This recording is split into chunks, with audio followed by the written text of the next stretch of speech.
Psalm 78. Give ear, O my people, to my law. Incline your ears to the words of my mouth. I will open my mouth in a parable. I will utter dark sayings of old, which we have heard and known, and our fathers have told us. We will not hide them from their children, shewing to the generation to come the praises of the Lord, and his strength, and his wonderful works that he hath done. For he established a testimony in Jacob, and appointed a law in Israel, which he commanded our fathers, that they should make them known to their children, that the generation to come might know them, even the children which should be born, who should arise and declare them to their children, that they might set their hope in God, and not forget the works of God, but keep his commandments, and might not be as their fathers, a stubborn and rebellious generation, a generation that set not their heart aright, and whose spirit was not steadfast with God. The children of Ephraim, being armed and carrying bows, turned back in the day of battle.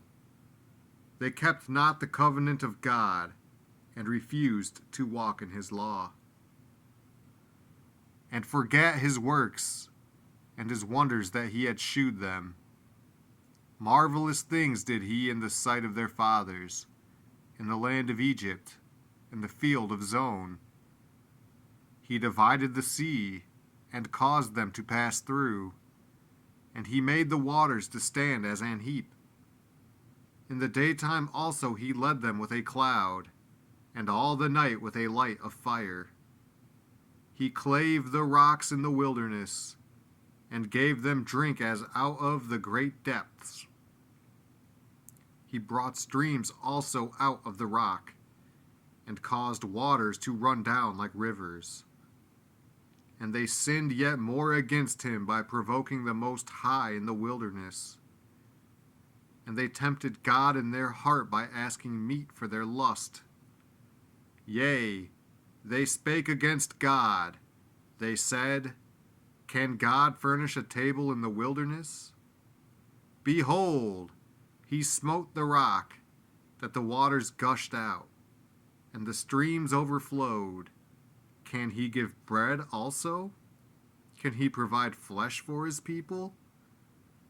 Therefore the Lord heard this, and was wroth.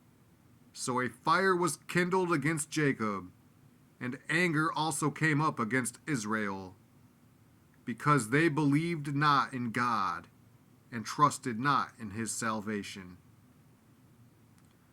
Though he had commanded the clouds from above, and opened the doors of heaven, and had rained down manna upon them to eat, and had given them of the corn of heaven.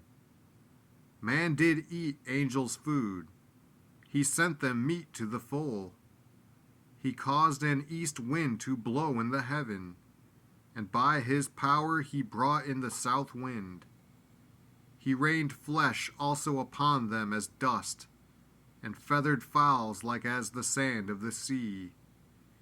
And he let it fall in the midst of their camp, round about their habitations.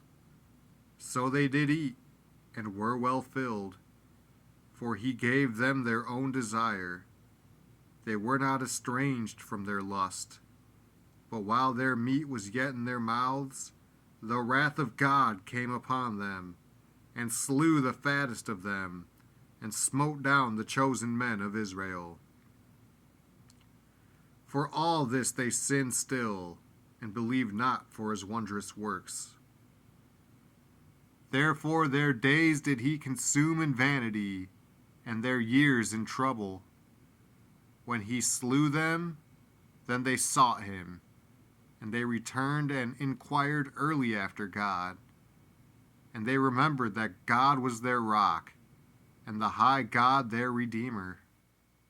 Nevertheless they did flatter him with their mouth, and they lied unto him with their tongues. For their heart was not right with him, neither were they steadfast in his covenant. But he, being full of compassion, forgave their iniquity, and destroyed them not. Yea, many a time turned he his anger away, and did not stir up all his wrath. For he remembered that they were but flesh, a wind that passeth away, and cometh not again. How oft did they provoke him in the wilderness, and grieve him in the desert? Yea, they turned back and tempted God, and limited the Holy One of Israel. They remembered not his hand, nor the day when he delivered them from the enemy. How he had wrought his signs in Egypt, and his wonders in the field of Zon, and had turned their rivers into blood, and their floods that they could not drink. He sent divers sorts of flies among them, which devoured them, and frogs, which destroyed them. He gave also their increase unto the caterpillar, and their labor unto the locust.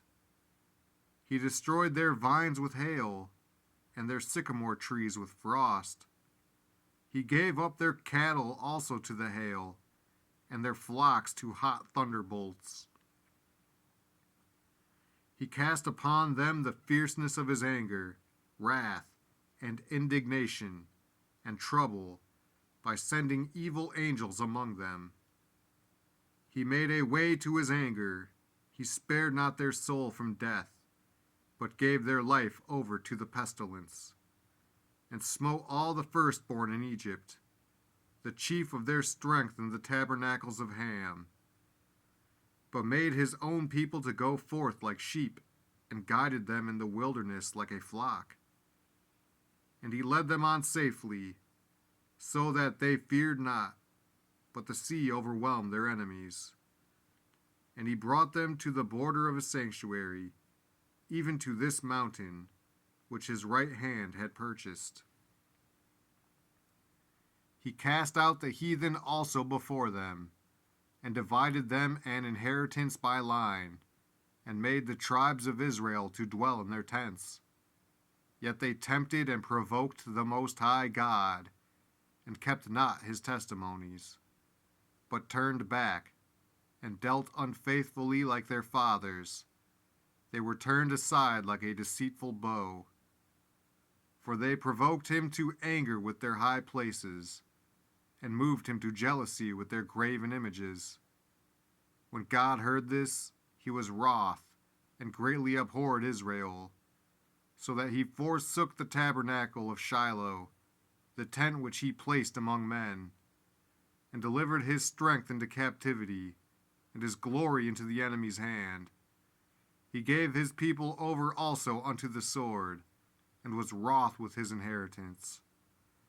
The fire consumed their young men, and their maidens were not given to marriage. Their priests fell by the sword, and their widows made no lamentation. Then the Lord awaked as one out of sleep, and like a mighty man that shouteth by reason of wine. And he smote his enemies in the hinder parts. He put them to a perpetual reproach. Moreover, he refused the tabernacle of Joseph, and chose not the tribe of Ephraim, but chose the tribe of Judah, the Mount Zion which he loved. And he built his sanctuary like high palaces, like the earth which he hath established forever. He chose David also his servant, and took him from the sheepfolds. From following the ewes great with young, he brought him to feed Jacob his people, and Israel his inheritance. So he fed them according to the integrity of his heart, and guided them by the skillfulness of his hands.